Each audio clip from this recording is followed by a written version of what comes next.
അർജന്റീനയ്ക്ക് Qatar world cup ഉൾപ്പെടെ നിരവധി നേട്ടങ്ങൾ നേടിക്കൊടുക്കാൻ നിർണായക സാന്നിധ്യമായ താരമാണ് അവരുടെ ഡിഫൻസീവ് മിഡ്ഫീൽഡറായ ലിയാൻഡോ പരഡേസ്. ഇപ്പോഴത്തെ കഴിഞ്ഞ ദിവസം നൽകിയ ഒരു അഭിമുഖത്തിൽ വെച്ച് അദ്ദേഹത്തോട് ഒരു ലേഖകൻ ചോദിച്ച ചോദ്യം ഇങ്ങനെയാണ്: ഇതിഹാസ താരങ്ങളായ ലയണൽ മെസ്സിയുടെയും നെയ്മറിൻ്റെയും കൂടെ ഒരുമിച്ച് കളിച്ചിട്ടുണ്ട് നിങ്ങൾ.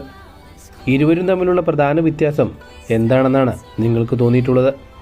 ഉടൻ തന്നെ അദ്ദേഹം അതിന് മറുപടി പറഞ്ഞത് ഇങ്ങനെയാണ്: ആദ്യമേ ഞാൻ പറയാം, നെയ്മർ ലയണൽ മെസ്സി എന്ന താരത്തിനേക്കാൾ ഒരു പിടി താഴെയാണ്. പക്ഷേ നെയ്മർ ഒരു ഇതിഹാസമാണ്. അദ്ദേഹത്തിൻ്റെ കൂടെ കളിക്കുമ്പോൾ നമുക്ക് അത് ശരിക്കും അനുഭവപ്പെടും. നെയ്മർ ജൂനിയറിൻ്റെ ഒരു ടീംമേറ്റ് ആയിരുന്ന നിലയ്ക്ക് ഞാൻ പറയട്ടെ, അദ്ദേഹം കളിക്കളത്തിൽ ഇറങ്ങിക്കഴിഞ്ഞാൽ അദ്ദേഹം എതിരാളികളെ ഒരു കളിപ്പാവയെ പോലെ കബളിപ്പിക്കുന്നു. എതിരാളികളെ കളിപ്പാവയെ പോലെ കാണുന്നതിൽ അദ്ദേഹം ആനന്ദം കണ്ടെത്തുന്ന താരമാണ്. നെയ്മർ ജൂനിയർ ഒരു മത്സരത്തിനിറങ്ങുന്നത് സീരിയസ് ആയിട്ടാണെങ്കിൽ അദ്ദേഹത്തെ തടുക്കുക എന്നത് എളുപ്പമുള്ള കാര്യമല്ല. ചിലപ്പോൾ അദ്ദേഹത്തെ തടുക്കാൻ തന്നെ സാധിച്ചെന്ന് വരില്ല.